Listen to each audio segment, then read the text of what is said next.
There is a factory in Shenzhen that can assemble your iPhone faster than you can finish reading this sentence. Not because the workers are superhuman, because the entire supply chain, every screw, every chip, every ribbon cable exists within a 15-minute drive. That didn't happen by accident. In 1978, China's economy was smaller than Italy's. The average Chinese worker earned less than $300 a year. Today, China manufactures nearly 30% of all goods sold on Earth. It's the world's largest exporter, largest trading nation, and holds over $3 trillion in foreign reserves. The country went from making cheap plastic toys to building your laptop, your car battery, and the 5 grams tower down the street. The question isn't whether China rose. It is how a nation with cheap labor something dozens of poor countries also had turned that single advantage into an economic superpower while everyone else with cheap hands stayed poor. The answer reveals something uncomfortable about how global power actually works. Most people think China's rise was inevitable. Huge population, authoritarian efficiency, cheap workers flooding factories. But Bangladesh has cheap labor. Vietnam has cheap labor. India has a billion people and cheap labor. None of them became China. Because cheap labor alone is worthless. It's abundant, it's everywhere. What China did was weaponize it. Here's how. When Deng Xiaoping opened China's economy in 1978, he didn't just say come build factories. He created special economic zones, controlled experiments where foreign companies could operate with tax breaks, streamlined regulations, and access to land that cost almost nothing. Shenzhen was a fishing village of 30,000 people, the government said. This is now a capitalist laboratory. Within a decade, the population hit 1 million. But the bait wasn't just cheap rent, it was something more valuable. Certainty. Western companies didn't outsource to China because Chinese workers were the cheapest. They outsourced because China guaranteed scale, speed, and stability. If you needed 10,000 workers tomorrow, they appeared. If you needed a supplier for a single plastic component, there were 50 factories within driving distance bidding for your contract. If your design changed overnight, production adapted by morning. China built industrial clusters so dense that entire ecosystems formed around single products. There's a city that makes 80% of the world's Christmas decorations. Another makes 70% of all microwaves. Yoyu, a city most people have never heard of, supplies 60% of America's small consumer goods. Need a zipper? There are 500 zipper manufacturers in one province. This wasn't the invisible hand of the market. This was central planning with capitalist characteristics. The government didn't just allow factories. It built the ports, the railroads, the power grids, the housing for workers. It kept the currency artificially cheap so exports stayed competitive.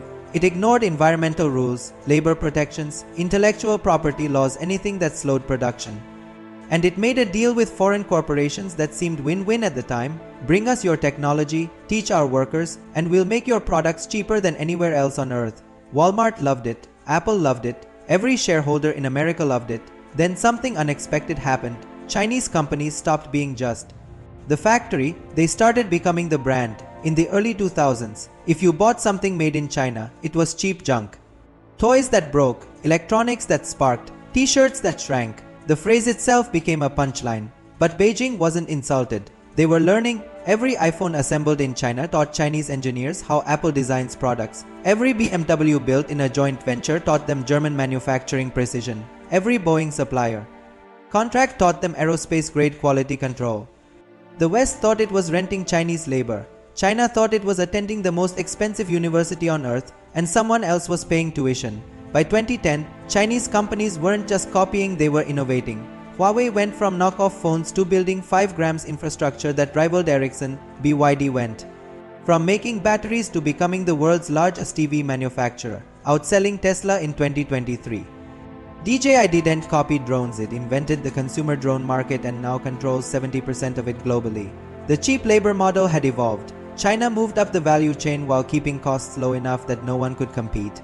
It's like playing poker where you see everyone's cards and the dealer keeps lending you chips. Here's the part that makes economists nervous. China now controls the production of things the world can't function without. 90% of rare earth elements, 80% of solar panels, 70% of lithium batteries, 60% of semiconductors get assembled there, even if the chips themselves are designed in California or Taiwan.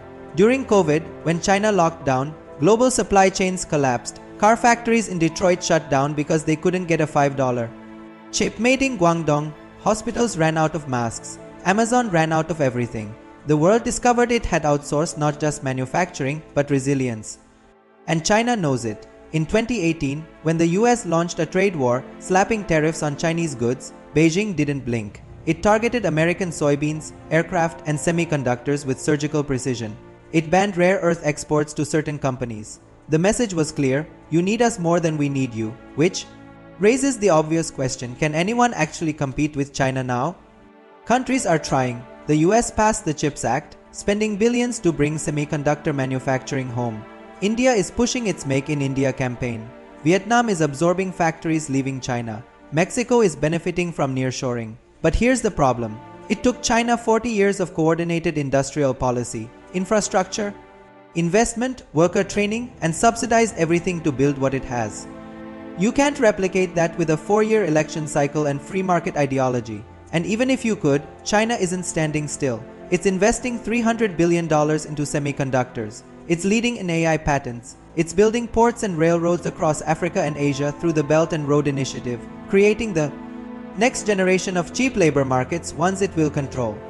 The West spent 30 years believing that trade would make China more like us, democratic, liberal, market-driven.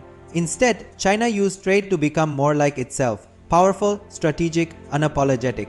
So here's what we're left with: the largest manufacturing power in human history, built on a foundation of cheap labor, government control, and capitalism without the democratic scaffolding the West assumed was required.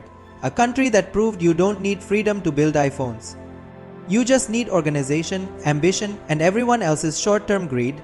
The real question isn't whether China will stay on top. It is whether the rest of the world is willing to do what it takes to catch up, or if we have already decided that cheap goods today matter more than strategic independence tomorrow. The answer to that probably costs about $1.50, and it was made in Shenzhen.